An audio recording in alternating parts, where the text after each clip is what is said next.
Oh my God, ladies and gentlemen, I think Donald Trump just pulled the biggest gotcha that's ever been pulled in the history of anything. Look at this, ladies and gentlemen. Check this out. Hot off the frickin' press. Trump on Truth Social just said, as I said on Friday night aboard Air Force One to the fake news media, House Republicans should vote to release the Epstein files because we have nothing to hide.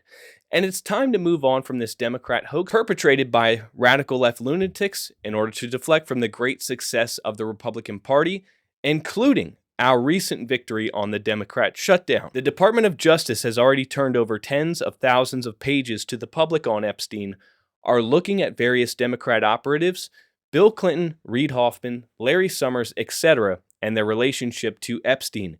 And the House Oversight Committee can have whatever they are legally entitled to.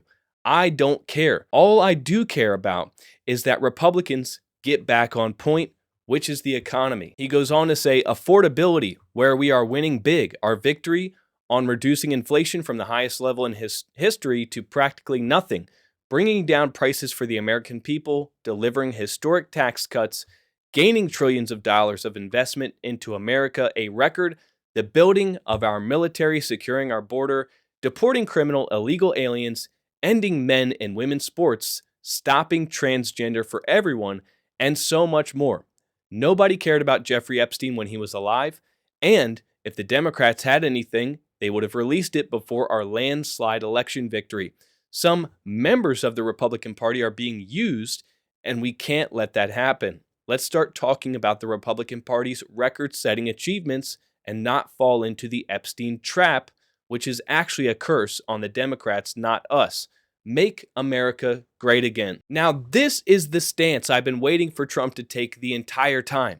I mean, even I started to doubt and question, what is this guy hiding? Because every time he's asked about Epstein, he calls it a hoax and tells us not to talk about it, which is very concerning. But what if this entire time he's been laying a trap for the Democrats and the rhinos and all of these people that have been involved with the Epstein stuff? I mean, I want to bring your attention to this last part right here, where he says the Epstein trap in all caps in quotation marks and says it is actually a curse on the Democrats, not us. Make America great again. What if Trump knew that if he just let it be and avoided the issue, that eventually the Democrats would think that he was guilty and they would force his hand and force the issue and make all this stuff come out, and then it would expose themselves and their own people? I mean, that would be some pretty brilliant 5D chess stuff. I'm not sure that there's that level of thinking going on here, but if there is, then Trump truly is a 5D chess player. I gotta hand it to him. Because if that is what's going on, the conditions are absolutely perfect and the stage has been perfectly set.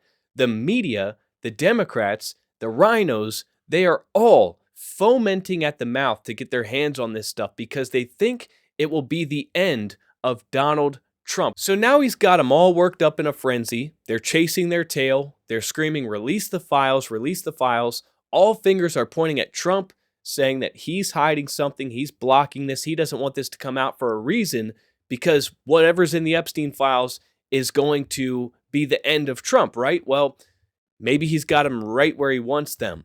And this is going to be their downfall, their demise, because we saw the trove of 22,000 emails that came out. And we saw Epstein scrambling with Ghislaine Maxwell to try to figure out if Trump was an informant or a mole, or if he was working with law enforcement, if he was the rat that had snitched on Epstein in the 2008-2009 conviction. They started to think there was somebody on the inside that was communicating to law enforcement, and they suspected it was Trump. And we saw Epstein communicating with the New York Times reporter, tipping off Epstein about a potential investigation. We saw the House Democrat representing the Virgin Islands that was communicating with Epstein during the Michael Cohen trial. We saw Epstein exonerate Trump and say that he never participated. He knew about the girls, but he never got a massage. And out of 22,000 emails, not one thing made me think that Trump was culpable in any of this. In fact, it was increasingly more and more obvious the more that I read that Epstein had it out for Trump and was willing to work with anyone and everyone that had the intention of hurting Trump or damaging him in any way. He would reach out to them and say, hey, I can hurt Trump. I've got dirt. I've got pictures. I've got blackmail. Work with me. I'll help you. I will literally craft questions for you to ask him in interviews. I will help you and text you during hearings so that you can ask the right questions to Michael Cohen to make Trump look bad. It was very obvious that Trump and Epstein were like mortal enemies that hated each other. Not that they were buddy-buddy and, involved in this sex trafficking ring together.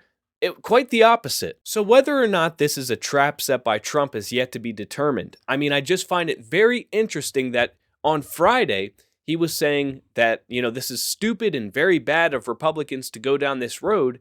And on Sunday, he's saying, I want the Republicans to vote to release these files. And now that brings us to what's going down on Tuesday. We have this vote coming to the floor that's, being put forth by Thomas Massie and that Democrat in California, whatever his name is, Farrakhan or something, Rokan, something. You guys know who I'm talking about. They're putting this to the floor, a discharge petition to release the files. And as of Friday, it was pretty clear that Trump did not want the Republicans to vote for this stuff.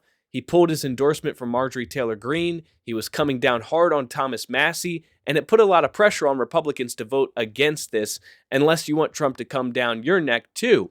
But now he's telling them, go ahead, I don't care. Release the files. Vote to release the files. And that is really a major turn of events because it's probably going to pass the House. Then it goes to the Senate, and we were thinking that this was either going to die in the Senate or it's going to pass the Senate and then get to Trump's desk and he's going to veto it. So they were trying to get enough votes and enough bipartisan support that it passes the Senate with enough votes to override Trump's veto power. And that probably wasn't going to happen. But now we may not even need to do that because Trump is basically signaling that if it passes the House and the Senate, he's not even going to veto it because he wants it out there, release the files, and destroy yourself in the process. And that, my friends, would be the perfect trap. That would be 5D chess. Now, in order for me to be completely honest and transparent, I have to say this as well, because I did see an alternative theory, which is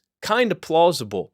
And it's that Trump is saying this now because he just called on Pam Bondi to open an investigation into Bill Gates and JP Morgan and these other guys, which means now the Epstein stuff is under active investigation. So when Congress votes to release the files, Pam Bondi, the DOJ, can block it and say, well, we can't release this stuff because it's part of an ongoing investigation, what we became very accustomed to hearing from Christopher Wray in the Biden administration when they were trying to subpoena and get evidence in some of their investigations. Christopher Wray always deflected to, that's part of an ongoing investigation. I can't talk about that. I can't answer that. I can't provide those records because it would interfere with the investigation.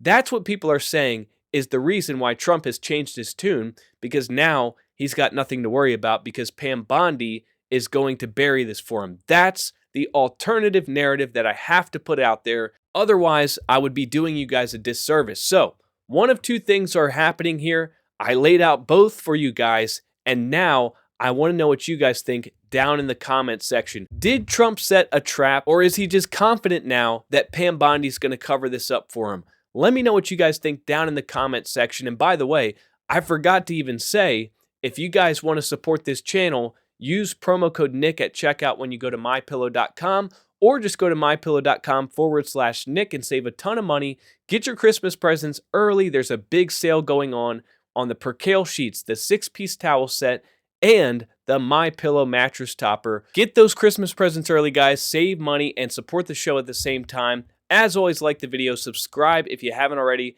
Thanks for watching, and I will see you next time.